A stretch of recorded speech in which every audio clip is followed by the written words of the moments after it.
पादप एवं जंतु कोशिका की तुलना। पादप और जंतु कोशिका की तुलना अपन करेंगे। देखिए ये एक पादप कोशिका है। ये कैसी कोशिका है? पादप कोशिका। पादप कोशिका है। और ये क्या है? जंतु कोशिका है।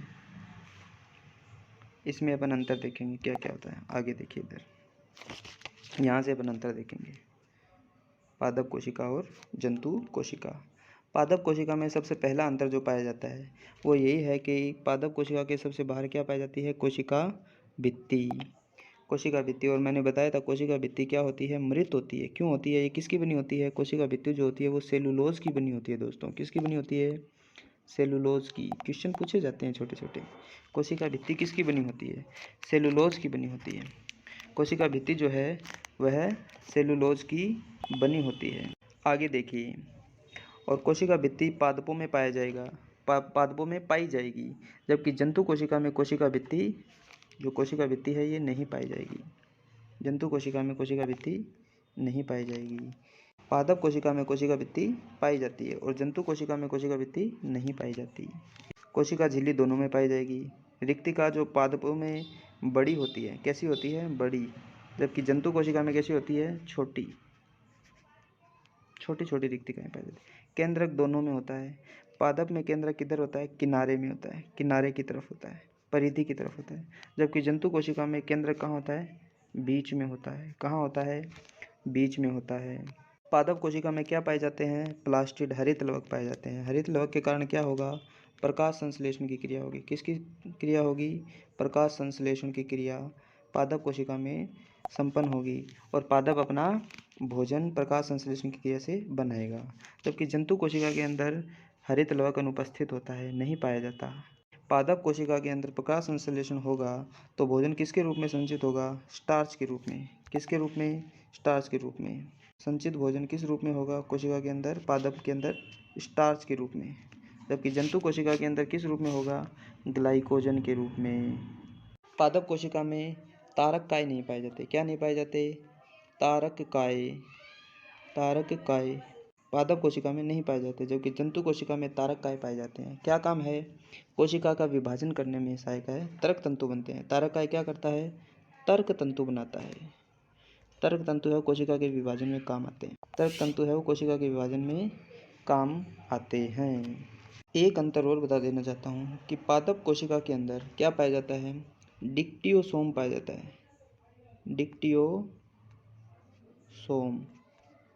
पादप कोशिका में पाया जाता है, जबकि जंतु कोशिका में है वो गोल्जी बॉडी पाई जाती है। गोल्जी बॉडी पाई जाती है। तो ये अंतर है पादप कोशिका और जंतु कोशिका में। आई होप आपको समझ में आया होगा। इसके अलावा ये देखो नीचे एक टेबल भी दी गई है जिसको अपन जान लेते हैं। पादप कोशिका के अंदर जो है केंद्रक है वो पाया जाता है। जंतु कोशिका में भी केंद्रक पाया जाता है। पादप कोशिका के केंद्रक के चारों केंद्रक झिल्ली होती है और जंतु कोशिका के केंद्रक में भी केंद्रक झिल्ली पाई जाती है।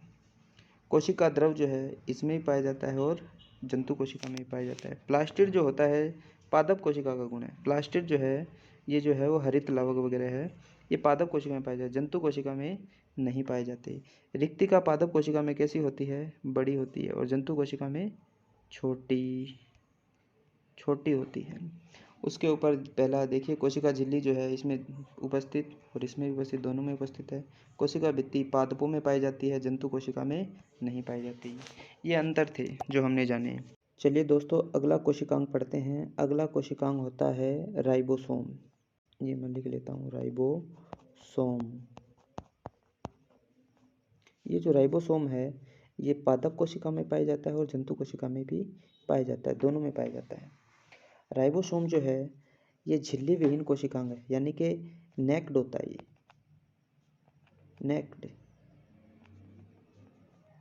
नेक्ड यानी नंगा पुंगा होता है, नंगा पुंगा कोशिकांग है। और आपको ये भी जानना चाहिए कि राइबोसोम है कोशिका में सर्वाधिक मात्रा में पाया जाता है। सबसे ज़्यादा मात्रा में पाया जाने वाला कोशिकांग है राइबोसोम। सर्वाधिक मात्रा में कोशिका में कौन सा कोशिकांग पाया जाता है? राइबोसोम पाया जाता है। और ये सबसे छोटे कोशिकांग होता है। कैसा होता है? सबसे छोटा कोशिकांग। राइबोसोम पादप कोशिका और जंतु कोशिका दोनों में पाया जाता है। एक बात और, राइबोसोम प्रोकैरियोटिक और यूकैरियोटिक दोनों में पाया जाता है। प्रोकैरियोट्स के अंदर राइबोसोम जो है वो 70 प्रकार के होते हैं। प्रोकैरियोट्स में कितने प्रकार के? 70। और जो यूकैरियोट्स होते हैं, लिख देता हूँ, यूकैरियोट्स यानी बहुकोशिकीय जीव, इनके अंदर 80 प्रकार का राइबोसोम पाया जाता है। तो चलिए दोस्तों, इतनी बात आपको समझ में आ गई होगी। एक बात हो, राइबोसोम को प्रोटीन मशीन भी कहा जाता है। कौन सी मशीन? Protein machine.